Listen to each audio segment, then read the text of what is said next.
I appreciate the opportunity. Thanks for everybody for having me. It's amazing. I know maybe a third of the room here just from the years that I've been with Fortune Builders. So I'll give you a quick introduction about myself. I am a Navy veteran, so I've served this country way back in my first lifetime. I've got a master's degree in MBA and an undergrad in accounting. I spent over 15 years in corporate America as an accountant, controller, CFO. So I know the back side of the business very, very well. What we really got good at in 2015 is I joined Fortune Builders, became a coach, right? So a lot of what we've done over the course of the years is really try to hone in the business because, as you guys know, with like this year specifically with COVID, your business changes as you grow and develop, right? So when you're first getting started, you're trying to get that first deal and you're trying to move to that next stage. So what we're doing, I'm going to lay it out for you guys a little bit. I know I put a poll out there to kind of get everybody's experience and kind of where you guys are at. This year, we've kept the hammer down. So what I've got 3 Airbnbs. I've got 20 doors. As of this week, we've closed over 40 deals, transaction deals this year, right? I've got a team of 20. So I started off as a solopreneur, just me, when we joined Fortune Builders, right? So what I had to figure out is what I wanted to do to scale my business, right? And what was going to work for me.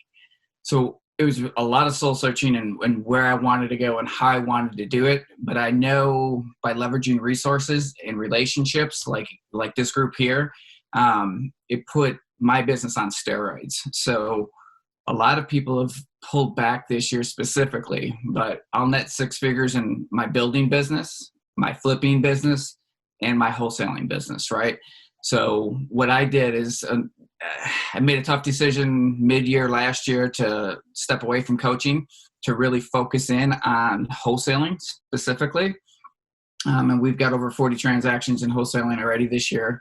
My board's got 20 deals on it right now. We'll probably close 20 deals in the next 10 weeks with, as far as the way that we go. So what we've done with Fortune Builders, I joined in and they've changed the different buy-in levels, right? I bought in at the top end.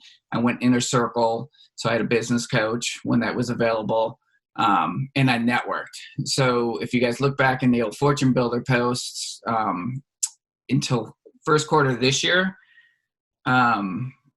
is when I started pulling away from the social media because all I've done is grinded, right? I'm working on my team. I'm working on my systems. I'm developing different things to make sure that my processes work and my systems work. We've raised tens of millions in private money lending to help facilitate all this. I've had zero money from the transactional lenders, the traditional transactional lenders. So we've got a lot of different things that we've done. And what has really helped me is groups like this, right? So in our local market, we have our local meetup in Raleigh, North Carolina, where I'm from right now. I'm originally from Wisconsin. We have our Monday meetup coming up, right? So we do that every third Monday of the month. And that's been going on for years. So like Sevelin and Linda have been part of that for years. So, it's good to see some familiar faces from this part of the neck of the woods, so to speak, as well. But JJ, we had some coaching calls with him, met him at Ignite in 18 as well. That was the picture of him and I on there earlier. So I just want to make sure that everybody really takes advantage of the opportunity to have good people around you to make sure that you've got a good support system because you're going to have ups and downs in this business, right? So I really want to encourage that to make sure you've got that support. And I just really, really want to do that. Just to lay that out. So without further ado, we'll get into some of the additional nuggets, tidbits. Bob spoke last week. I know the Yoda tips, right? Ninja tips with Linda. I mean, we know a lot of the major speakers and the people that have been in Fortune Builders for a long time. And we've all got different perspectives that we bring to the market. So my poll, you guys hit that up. People talked about subject 2. Which that's been one of my things, right? Forever and ever. That's how I cut my chops and got my first deals. But what I really want to talk about is a little bit about the wholesaling and a little bit about your business, because as we grow as entrepreneurs, a lot of us, I was working in corporate America making six figures before I got my first deal and before I quit, right? Married 23 years. I got a daughter too, that's 22. So I pulled the plug because I got my first deal from a wholesaler in my first 3 weeks in Fortune Builders, right? So how did I get that? Right. It was through a group like you, right? Except for at this time we were able to do things in person, right? So I went to all the networking groups, right? So the local, we've got a TRIA local meetup for Triangle meetup. We've got our Fortune Builders meetup. So to get everybody together, we network, and that's how I got my first deal. So when I got my first deal from that wholesaler, I went to my second one. I got that deal. I walked the property with them and I asked them what else they had. And they're like, who is this guy doing what, right? Who are you? You got zero real estate, right? I've got no real estate experience at this point. None. Aside from buying a personal residence. But we took action, and then we got another deal, and then another deal. And then I had to figure out how to get contractors and everything else that everybody else is working with, and how to get those deals, right?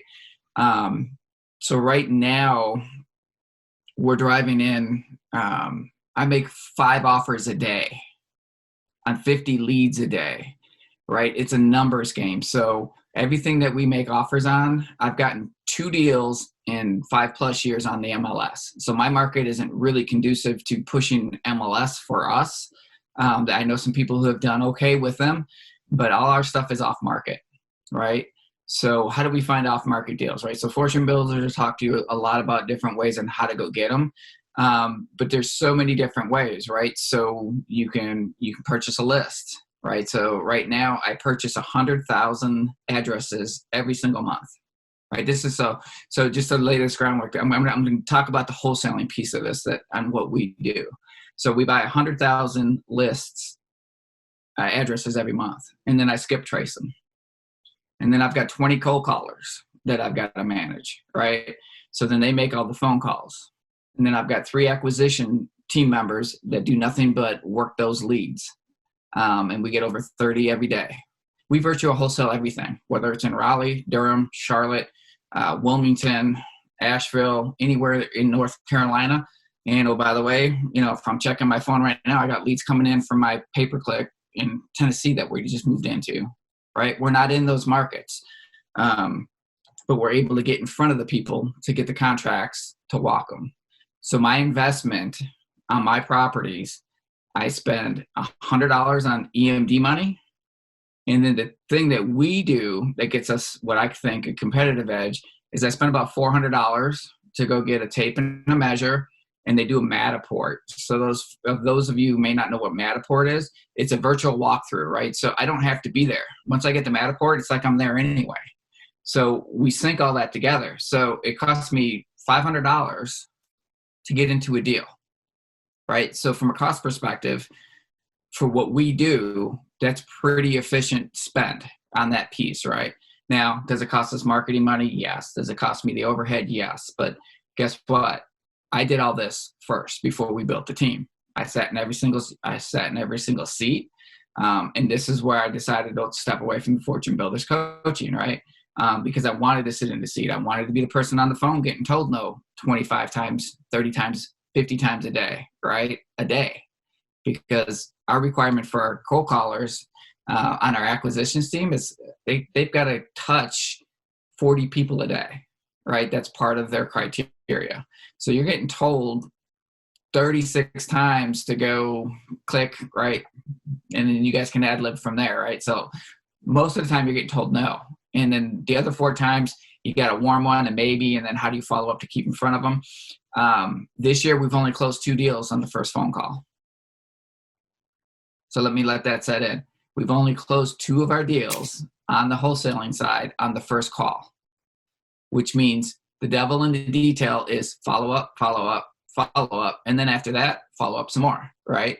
So what we do in our CRM, we've got a task that allows us to follow up. I do auto sequencing follow up. So I tag them on SMS, so they text. If they've got an email, we give an email. It goes to them as well. And then after every day, the first thing in the morning, I time block too. So my team has to time block. From 9 o'clock to 9:30, they have to write handwritten cards to everybody that they've talked to, whether they were a deal or not a deal. And then they send them in the mail to follow up, just to say, hey, thanks for the opportunity to speak with you. I had a great conversation. If you change your mind in the future, what I'd like to be able to do is just stay in front of you and have a good call, right? If it's an offer, hey, appreciate the time. I'm looking forward to hearing back from you with the opportunity to work with you on selling your home, right? We're talking with people that are in pre-foreclosure that didn't even know it. We're talking about people who are getting evicted because they can't pay rents right now. Right now, we're adding so much value to the area. It's been the most rewarding year so far from that perspective that I've ever had in real estate, because we're helping people get out of pre-foreclosures, foreclosures. And if I was talking about subject to, that's a lot of the things that I targeted when I was working subject twos. So it was really simple for me to transition into this and teach the team, hey, I don't know how to do this. Well, here's how we do this, right? And then you break it out step by step. So the moral of the story on the wholesaling for us is it doesn't cost a lot of money to get in front of them. What we do have, though, is the time that's spent, right? And this isn't the traditional opportunity as Fortune Builders teaches wholesaling, right? Because I'm virtual wholesaling for one, so it's different there. And I see in some of the questions, so I'll get to some of these. So, and this is the beautiful thing. So, one of the questions coming in from, and if I pronounce your name incorrectly, Kata, right, is if you're doing it, how do you do your rehab estimate, right? So what I'm going to say on that is there's two things. So Fortune Builders has their version of a deal analyzer, right? So because of my background with my MBA and undergrad in accounting, we lived in Excel spreadsheets, right? So I've now done a rehab version of this thing. So I've got one for rentals, I've got one for rehabs, and I've got one for builds. So on the rehabs, I do light rehab costs, and I give a dollar amount by square foot, a medium by square foot, and heavy rehab by square foot. And it's going to vary depending on the market you're in, right? So if any of you have gotten into a lot of the new stuff right now, it's a little bit more expensive because some of the prices have come up because it's been part of the challenge right now that we've had, right? So because import costs have gone up, some of the hardware has gone up, lumber's up, right? So, but the thing that I don't do is I don't stress that number for me, right? Because I've got, let's see, in the 5 years, I've got probably 350 deals under my belt in 5 years, right? And this year, and we would have done, if you guys look back, because I'm a big vision board guy and all that. If you look back at my earlier posts in the year, you would have seen everything through the first quarter of what my goals were, and I was laying it out every single week, every day, doing the calls and letting everybody know where we were. So the idea is to make sure that you're staying in front of it and tracking it, right? So I don't sweat the rehab, because what I do know about rehabbing in this market specifically, in any market in general, is the vast majority of people who are coming into this business haven't done a bunch of rehabs, right? So if I can rehab a light rehab, and a light rehab being a 1,200 square foot house, and I just got to do carpet and paint, I know I'm getting in and out of there for $5-6 grand. A new person's going to come in and say, oh, that's 15-20 grand, right? So I don't really worry about where they're going to be. What I'm worried about is where we all make our money is where we purchase it. Hands down. I don't care if you're building. I don't care if you're flipping. I don't care if you're wholesaling, right? So the average price in my market is between $225,000 and $250,000, right? $250,000 for the house. We're averaging $20,000 a wholesale, right? My team won't even look at a deal if it's under 10, unless it's a unique situation where we're really helping somebody out. Because one, I don't want to beat up the seller on the price so bad that we need to hit a number, but I do have overhead, right? I've got a pretty big team. I've got a lot going on with what we have, and we've got a full plate. So I've got overhead. I got fiber ran to the building. I've got an office, right? So, I'm in the office from 8 to 6, 8 to 7 every single day. This is my full-time gig, and it has been since a few weeks after I started getting my deals when I first joined. What I want to encourage everybody to do is make sure that they understand where they can be and what they need to do, right? So, and that's part of one of my, so again, how do I come up with that square foot, right? So it's really simple for me. I use $10 a square foot on a light. I use 25 on a medium, and I use 45 on a heavy, right? And that just gets me in the ballpark.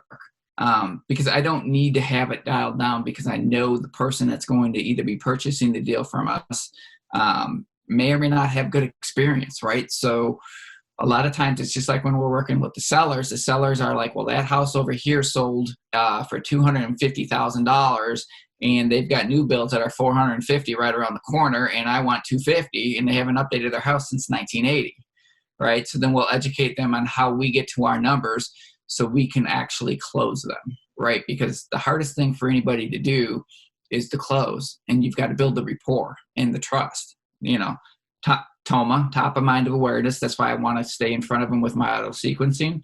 The other thing is know, like, trust, right? And Bob may have said it last week or not, but that's one of the things you have to have. If they don't know you, like you, or trust you, you're not closing anybody, right? So you want to come off as a subject matter expert. So you, as newer folks, and I know some of you just joined, how do you become the subject matter expert, right? How do you get across as that? Well, there's this beautiful thing that Fortune Builders has done. So the thing that I did when I first got into Fortune Builders, I grinded, right? So I was working 7 to 7 in my accounting job because I had 20 accountants for me in a publicly traded $1 billion business unit, right? Had no time. So what did I do? I time blocked. So every morning, 5 a.m., I'd get up, I'd work out, I'd go to work, and then I come home from 7 to 9. Guess what? I worked my modules. I worked online to get through the courses to make sure I got through them. What people will do in the beginning is they'll skip those steps. They won't put in the work because everybody wants to go from A to Z, but they forget you got 24 other steps in between, right? Because you have to take the steps. You have to put in the work. If you skip the steps, you're going to get hurt, right? And it's okay that you may lose money on a deal, because it's going to happen, but you're going to want to mitigate your risk, right? You want to get to the point where you're going to be okay, because our pipeline's full in my business, right? So the hard thing about wholesaling is, out of those 20 on my board right now, I guarantee you I will lose at least 10%, maybe 20 of those deals. So sometimes they're not moving out. Sometimes people have come to under the situation where they've put us under contract, and then they're not working anymore, and they get into depression, and they're just not talking, right? So you can't catch them, right? You just can't get up with them. I rehabbed first. Rehab is hard, right? It just is, because you're always going to have something. I don't know about you guys, but where I'm at, and I know Linda can definitely attest to this, but if I'm in Durham, North Carolina, you better know that those houses are 1930, 1920 to 1940s. They've got termite damage. They've got foundation issues. They've got pier problems. I want to make sure that, you guys are doing this with your eyes wide open and your ears wide open too, not just looking at where you think you can be. We can make a lot of money. And the truth is, you absolutely can, but you got to put in the work.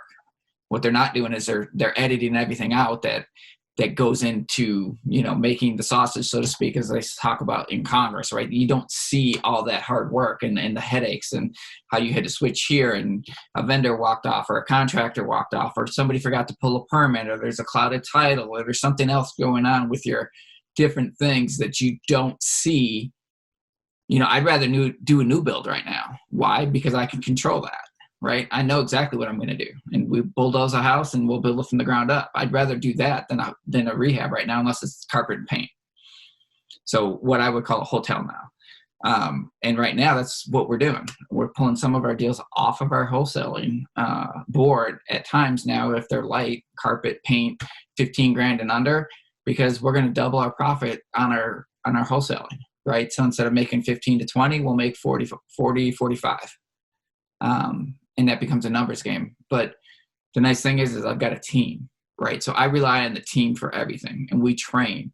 And when we train, we do things like this, right? So there's a screencast that will allow you to do recordings, right? So if I'm in my CRM and I want people to know how to work the process flow and make sure that we're communicating well, because I've got an acquisitions team, I got a cold calling team, everybody talks together, right? And because of that, we don't lose the information, right? We don't lose the information. There's no disconnect. Because when you start to grow your team, that's when things can start to fall through the cracks, right? So make sure when you're doing this that you're keeping it open enough that you know what's happening. Wholesaling to me is by far the hardest part. It's even harder than all the other stuff, because I've got sellers that what we've learned the hard way, and this is going to be a really big nugget for most of you that are looking at wholesaling or have done any wholesaling. So make sure you write this one down. When I wholesale and I get something under contract, I get it under contract. And for anybody who's done any volume of wholesaling, and you can raise your hands or give me a thumbs up, how many people have had the seller also shop their deal to somebody else? Right? So, yeah, there you go, Michael. Thank you. So what do we do here? I file a memorandum, right? So in my state, I can file a memorandum, which basically states I'm filing a memorandum of contract that I've now got control of that property. So that person can go, and this will happen, and I've had it happen within 3 days of getting it under contract. Okay, so Mr. Miss Seller, we agreed for a price at 140. They call me back in 3 days and say, hey, somebody else offered me 155. And I'd be like, great, that's a beautiful thing. I appreciate that opportunity, and that's wonderful. And then they go, okay, well, send me a termination of contract. And I'm like, absolutely not.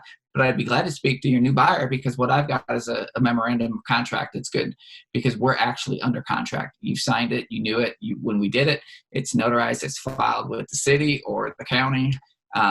So it keeps us protected, right? And for $100 in our state, it's worth its weight in gold, right? Because it protects us from knowing that they're not going to go out and shop our contract. There are no obstacles that can come in your way if you come from the right mindset of it's an obstacle or a bump in the road, right? So if you get into the situation, and it's happened a lot this year, we've had a lot of people go, nope, they go ghost, right? They ghost us for 3 months, and all of a sudden they come back. But I've still got the memorandum. We're still good. All of a sudden they're ready. So we send virtual, we'll do the mobile notaries. For us, the other thing that we've got that Open Door doesn't have is we've got a local market president that we lean on. So in Raleigh and Durham, we'll be like, hey, come on into the office. We'd love to show you around, meet the team, let us treat you out to lunch, or come on in and sign the contract there too, right? So we'll play that angle as well for the know, like, trust, right? Because they don't know who you are necessarily before you get in front of them. Most people, when you first start, you're not going to have a lot of contractors, right? So a lot of people are going to Home Depot and Lowe's. That's just the nature of the normal people that are getting going, because you don't have those other relationships. So your price per square foot on a light rehab might be a little bit higher, but if we're talking straight wholesaling, it's not really going to matter. So if you're in the United States, your digitals can work, right? So because I know somebody was actually out and about and traveling, and they were out in Mexico, and they couldn't do any digital notary because they weren't in the continental U.S., right? So great share there, Sherry. I appreciate that. So getting on to the overall cost for everybody on the rehab, though. So to get your rehab price down, you got to network, right? You got to get with people who, the contractors who have people who have their contractors with Sherwin-Williams or Benjamin Moore, one of the major painting companies, so you can push your price down on your pricing, right? So you've got to network, and you've got to work your contractors and your subs to get your pricing down if you're looking to flip it yourself, or even, what we would do a hotel, out of a wholesale deal where we just do carpet and paint.